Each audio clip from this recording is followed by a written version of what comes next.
ట్రాక్టర్లు వేసుకుని అసలు ఆ బ్యాక్గ్రౌండ్లో ఈ గెటప్తో చూడ్డానికి మొరటుగా ఉన్న సున్నితమైన మనసు ఆ నవ్వులో కలిసిపోయింది. చెప్పాలంటే నాకు మాటలు సరిపోవట్లేదు.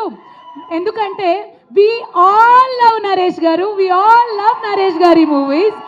మరి ఇప్పుడు ఎందుకు పిలవాలి మీరు అరవకపోతే? సో మనందరి కోసం మన దగ్గరకు వచ్చి ఇప్పుడు మాట్లాడేస్తారు నరేష్ గారు, అవర్ బచ్చల మల్లి. అందరికీ నమస్కారం అండి. ముందుగా ఇక్కడికి వచ్చిన తెలుగు సినిమా అభిమానులందరికీ నా తరపున, మా యూనిట్ తరపున చాలా చాలా థ్యాంక్ యూ. ఈ ఈవెంట్ ఇంత లైవ్గా చేస్తున్నందుకు, ఇంత కలర్ఫుల్గా, ఇంత గోళతోటి. అండ్ అలాగే మా మీడియా మిత్రులు అండ్ మా జర్నలిస్టులు అందరూ, వాళ్ళందరికీ వచ్చినందుకు చాలా చాలా thank you.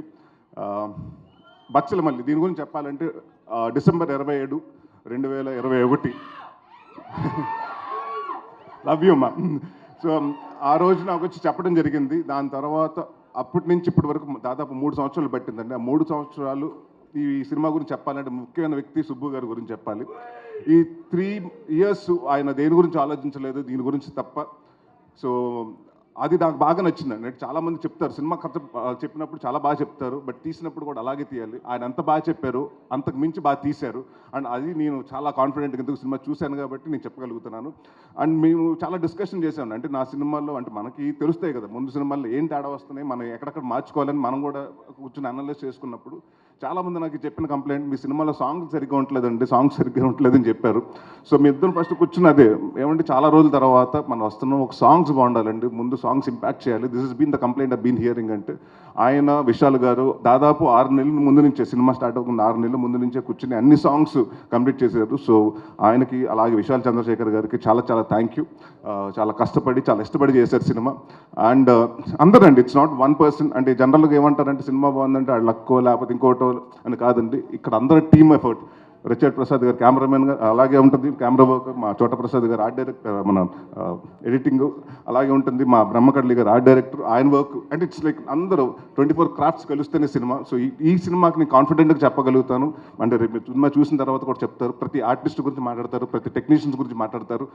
Prasad Behra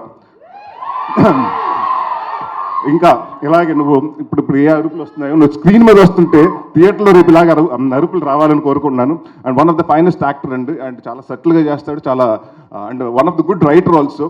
and నేను కూడా నిన్ను ఒక నెక్స్ట్ వెన్నెల కిషోర్ లాగో లేకపోతే ఒక సత్య లాగో మైమహర్ష లాగో ఒక పెద్ద స్థాయిలో చూడాలి. అండ్ డెఫినెట్గా ఐ నో 1-2 yearsలో నువ్వు డెఫినెట్గా మాకు కూడా డేట్లు ఇవ్వు, ఆ స్థాయికి బిజీ అవ్వాలని కోరుకుంటున్నాను. అండ్ మా మధు గారు ప్రతి చోట అంటే దేవుడు వరం ఇచ్చిన పూజ వరం లేనట్టు ఈయన డైరెక్టర్ ఓకే అన్నా కూడా ఈయన వెనకాల నుంచి మానిటర్ వెనకాల నుంచి ఇలాగ అంటుంటాడు.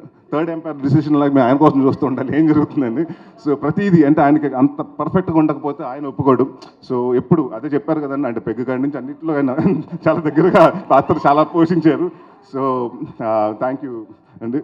అండ్ ఎవరన్నా మర్చిపోతే మా హరితేజ గారు అండ్ ప్రవీణ్ గారు. అంటే మీరు ఇప్పటివరకు హరితేజ గారిని చాలా బబ్లీగా లేకపోతే ఎలా చూస్తుంటారు, ఇన్నోసెంట్గా. బట్ ఈ సినిమాలో డెఫినెట్గా అంటే హరితేజ గారు ఏంటి ఇంత ఏడిపిస్తగలుగుతారా, ఆవిడ ఏడిస్తే అంటే ఎంత పర్ఫార్మెన్స్ చేయగలుగుతా అంటే నేను, ఎందుకంటే ఎప్పుడు మనం ఆవిడ సెటైర్లు కానివ్వండి, కామెడీ వేలో చూసాం ఆవిడ చేసిన సినిమాలు కానివ్వండి.